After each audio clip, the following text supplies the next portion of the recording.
বৃষ্টির দিন তো বাচ্চাদের আবদার, ওরা একটু পোলাও কি বলে খিচুড়ি খাবে। তো খিচুড়িটা আপনাদের ভাইয়ারও খুব পছন্দের, একদম শর্টকাটেই মাখায় বসাই দিব। কারণ আমি ওইভাবেই রান্না করি, ভালোই লাগে। আগে দেখা যায় যখন চিন্তা পারতাম না তখন অনেক কিছু মেরামত করে দেখা যায় কষাইয়া কষাইয়া রান্না করতাম, বাট দেখছি যে স্বাদের খুব একটা পার্থক্য না।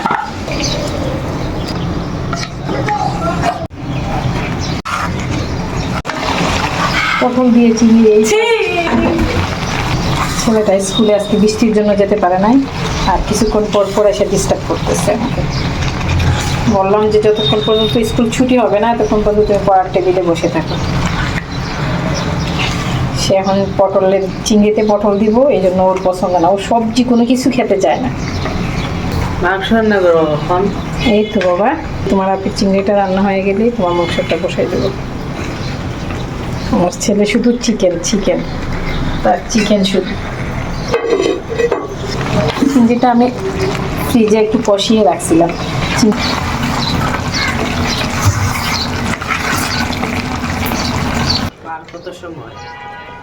যত সময় তোমার পড়া শেষ হবে ততক্ষণে চিকেন রান্না শেষ হয়ে যাও।